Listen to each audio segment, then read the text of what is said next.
Let's get salty! Hey everyone, Zeddy here again today with a brand new video, and today is a topic I want to talk about for quite some time, and the deck building problem in Hearthstone, basically with cards that are kind of like put into pre-built decks that can only work in one thing, and if they're a problem, or are there good examples of when this has been solid. Before we get into that though, I want to give a final reminder of our giveaway for 3 Battle Pass rewards tracks out of my pocket. All you have to do is like and comment in the video in the description below, subscribe to the channel, and if we manage to get 400 more subs, we got a lot over the past couple days. If we can manage to get 400 more subs, I will add another rewards track to the giveaway. So hit that sub button, make me go broke. So what am I talking about in regards to basically, you know, pre-built decks? What am I talking about? Well, you don't have to look any further than Demon Hunter, this expansion, and the Relic Vault, right? This is a card, location card. The next relic you play this turn, cast twice. And well, there was a mystery of like, what was a relic? And they are specific cards for this expansion. So we have like the Relic of Extinction, the Relic of Dimensions, the Relic of Phantasms. They all work together and can be recast by this relic-based legendary. However, they have no utility outside of, well, relic decks, right? You're never going to play the Relic Vault if you don't play relics, and if you're never going to play these other relics if you don't play them with other relics. And traditionally, you don't really see more support for these cards made, and this has kind of led to a pattern where not only do these decks build themselves, right, but they're also very limiting in their deck building and also kind of become useless very quickly throughout Hearthstone. All you have to do is look at Sunken City, the latest expansion in Warlock. Both archetypes are basically like this. You have a Murloc Warlock, which out of nowhere, all of a sudden Warlock gets this crazy Murloc support, including like an Epic, which is a pretty expensive card. Chum Bucket, give all your Murlocs in your hand +1/+1, repeat for each Murloc controller. So this card's only good if you're playing a bunch of Murlocs and you're kind of restricted by that. So you slap in all these Murlocs that were made, maybe some neutral ones, and you're kind of done. However, it's so restrictive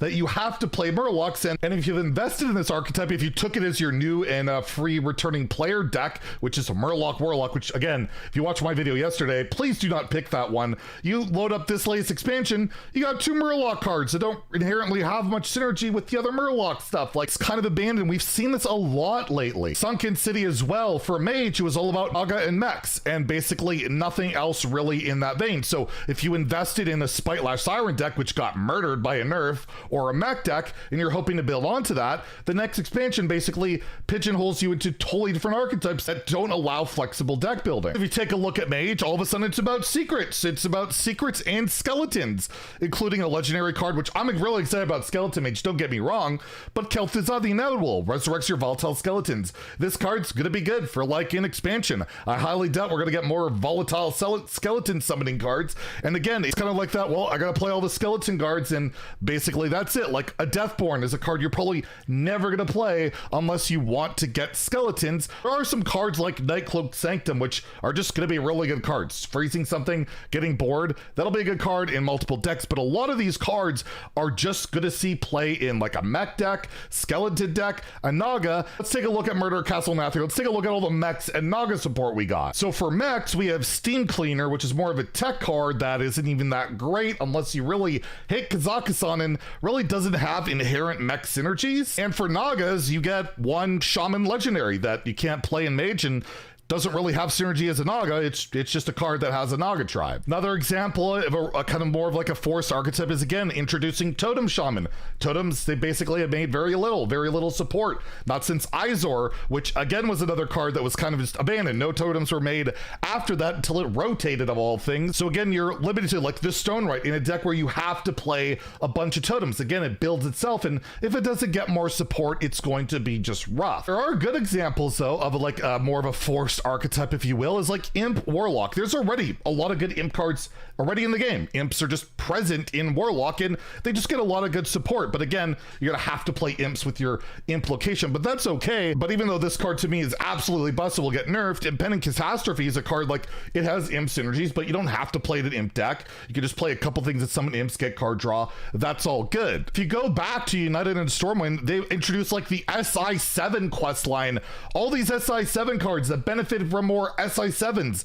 Have we seen any since the mini set in United Stormwind? No, there's no support. So these cards are just there kind of wasting your collection because, well, they're never going to add more SI7s, and then they'll go to Wild and probably never get support there. So it's kind of odd that they've been making so many of these forced deck building archetypes where you're forced to build a certain way, and then basically either the deck gets nerfed over time or it just gets no support. And I believe this really started all the way back in the Whispers of the Old Gods. In the Old Gods, you had Cthulhu, and Cthulhu required other Cthulhu cards to buff him.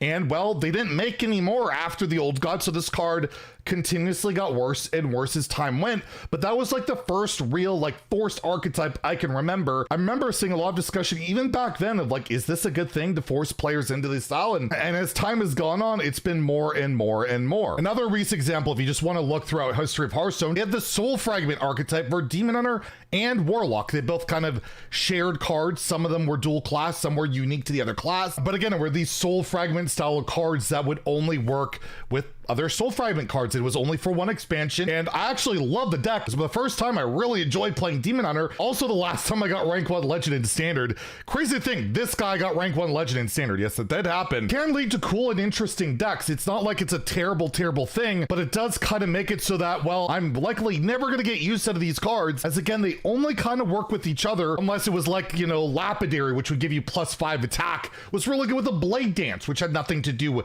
with Soul Fragment. So there was some utility, but overall, again, it's one of these things where it's like, you gotta play Soul Fragment cards, you kind of gotta play almost all of them, and, well, see how it goes. And once it's not good enough anymore, well, basically, it's just not gonna be good enough for the remainder of time. I will say, I am a fan of a lot of the cards in the next expansion, even Sunken City, a big fan. But for me, when I look at cards, I always prefer when they're just really cool, interesting, powerful cards that allow deck builders to best figure out how to use them, rather than just, here's a pile of SI7 cards, here's a pile of Murlocs, throw it all in the deck, hopefully it works out. If it doesn't, there's not much flexibility in there. Like, same thing can even be said about Curse Warlock. There's only so many curses you can utilize, so it's just kind of an interesting little topic to go over. Is this a good thing? Is this a bad thing? I think the forced archetype thing can be okay, but when it's done sparingly and when it's done with something really interesting and unique. However, I feel like lately we've been seeing it a lot, whether it's mech decks, Naga decks, Murlocs, this relic stuff, to a lesser extent like Evolve Shaman or whatever. It kind of pigeonholes deck building. It makes your cards a little less valuable in a way, because you can only kind of use these cards in one way, or else you're screwed for the most part. Just thought I'd bring this topic up. Again, I feel like maybe they've gone a little too hard on the forced archetypes lately, but maybe you disagree, and let me know in the comments below. If you enjoyed the video, please like and subscribe. Have a great day, and stay salty, my friends.